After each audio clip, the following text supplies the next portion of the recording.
Welcome everyone for the third video of this season. This was the game against the Clippers, Warriors-Clippers.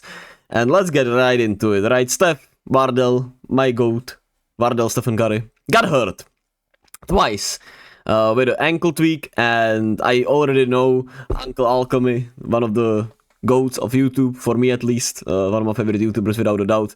If you don't know him, I mean, you probably should know him if you know me, but we'll see. He always talks about Steph's shoes and the Under Armour shits, as he calls them. And today they were all, they were just in full effect. Today, the Under Armours were in full effect and Steph got hurt twice in them. And we'll see how much time he misses. Probably several games. Steve Kerr said it is not as concerning as it looked, so we'll see. But he'll for sure miss at least probably a week. I would bet on that. Maybe 2 if shit's not right, but we'll see. We'll know more probably throughout the day today. If there is more news, I'll make sure to include it in a video. And now we have a dilemma. Obviously, this roster has been built around Steph, even though we have a lot of depth. It's obviously not built to sustain itself without Vardell. So shit's gonna be tough. It sucks. It's just sucked the life out of it. Obviously, a home opener after 2 great games against 2 horrible teams. You play the Clippers on a back-to-back who are coming in from Denver, of all places. And yes, they won, right? Which obviously is good for their momentum, but they're coming in from Denver back-to-back night. You have your home opener, and they came out flat. That was the biggest issues. Draymond looked like he didn't want to be there. Draymond just looked like he didn't want to play the whole game. Played 27 minutes, and I didn't feel like he wanted to be out there for any of those minutes prior to the game. And if Draymond shows up and plays like Draymond, I think we win this game, right? But he did not. He just decided to not show up at all. So that's just obviously the biggest issue at the end of the day. And Steph was also a little too careless. And overall, the whole team just got careless. Maybe because their tool readers were careless. Draymond looked like he didn't want to be there. And Steph was throwing passes like he's me out there. And the turnovers just trickled down. We had 19 turnovers in the first 3 quarters. 21 on the game is not that bad at the end. But good God, right? Good God. And then, obviously, the paint was just dominated by Zubac. He had 23 points, 18 rebounds, 6 assists. He was absolutely incredible. We had nothing to do with him. Trice just couldn't do anything about him. Draymond couldn't do anything about him. Kevon did at least a little bit and did give it to him offensively, at least. But it was a little too late for that at the end of the day.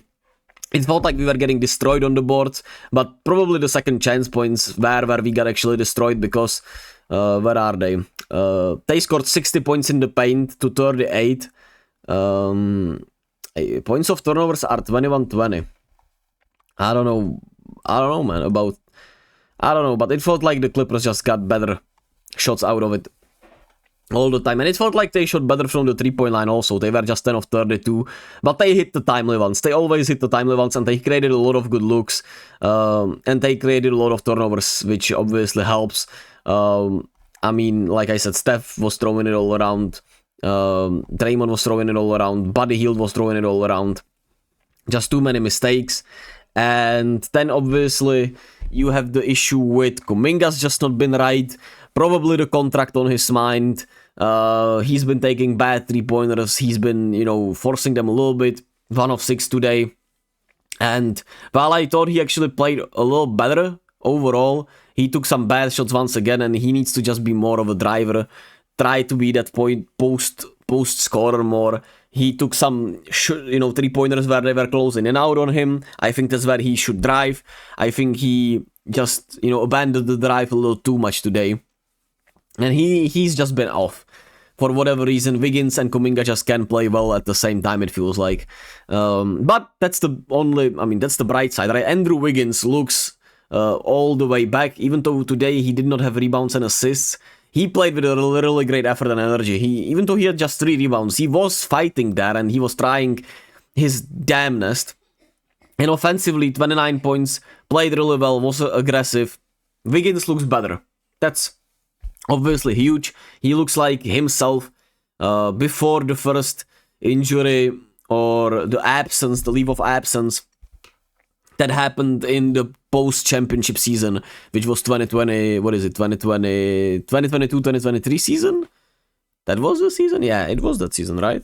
So that's where, obviously, when he, went out with that, where he was just, had that leave of absence, that's where everything went to shit for him, and it makes sense, obviously, now with what we know, but we don't want to get into that. And he looks finally like the guy after the finals or in the finals, which is huge, and that's gonna hopefully hold us together with these next few games.